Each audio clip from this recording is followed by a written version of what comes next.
Assalamualaikum warahmatullahi wabarakatuh. Hari ini kita akan belajar tentang meneladan nama dan sifat Allah untuk kebaikan hidup. Materi yang pertama yaitu nama indah Allah Subhanahu wa Ta'ala. Allah Subhanahu wa Ta'ala memiliki nama-nama yang indah.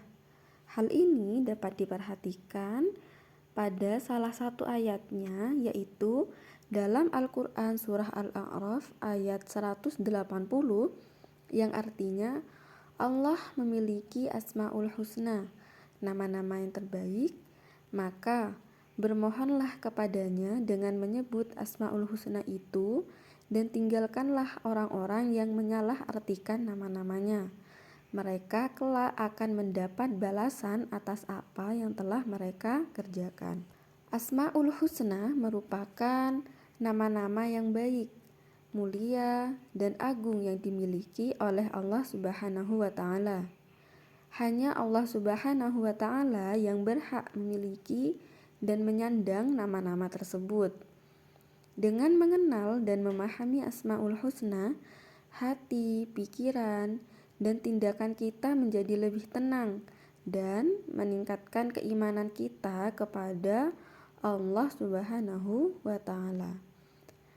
Apabila kita mampu menerapkan pemahaman-pemahaman tersebut dalam kehidupan sehari-hari, maka akan terbentuk pribadi seorang mukmin yang istiqomah, santun dalam bertindak, serta cermat dan kreatif.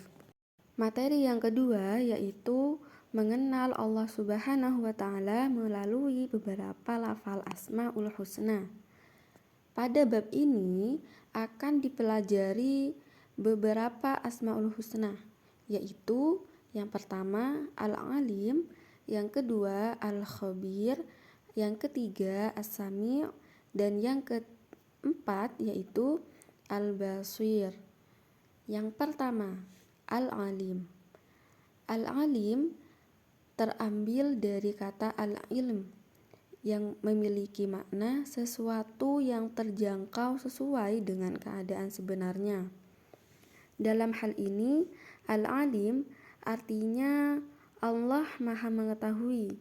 Allah Subhanahu wa Ta'ala mengetahui segala sesuatu yang telah dan akan terjadi. Semuanya tidak luput dari pengetahuan Allah.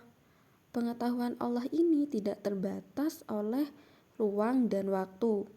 Dengan kata lain, pengetahuan Allah itu tanpa batas. Jadi, pengetahuannya terhadap seluruh alam semesta melampaui kemampuan dari otak manusia. Jadi, dengan pengetahuan seperti ini, Allah Subhanahu wa Ta'ala dapat memberikan ilmu kepada hamba yang dicintai olehnya. Mereka itu adalah orang-orang yang taat melaksanakan perintahnya dan menjauhi larangannya. Yang kedua yaitu Al-Khabir. Al-Khabir artinya Maha Memberitahu. Al-Quran sebagai kalamullah, kalam Allah Subhanahu wa Ta'ala, memberikan informasi, kisah, dan peristiwa orang-orang terdahulu. Melalui Al-Quran pula dapat diketahui bahwa peristiwa kiamat dan kehidupan akhirat diberikan gambaran informasi olehnya. Masih banyak lagi hal-hal yang telah diinformasikan olehnya, baik yang tampak maupun tidak tampak.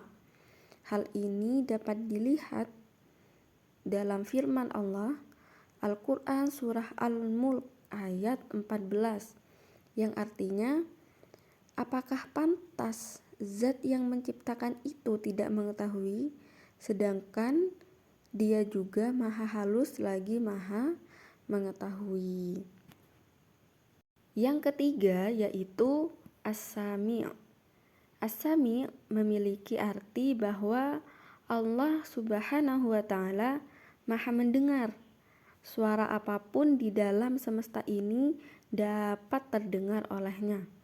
Tidak ada satu suara pun yang tidak luput dari pendengarannya, meskipun suara itu pelan ataupun suara itu berasal dari dalam hati.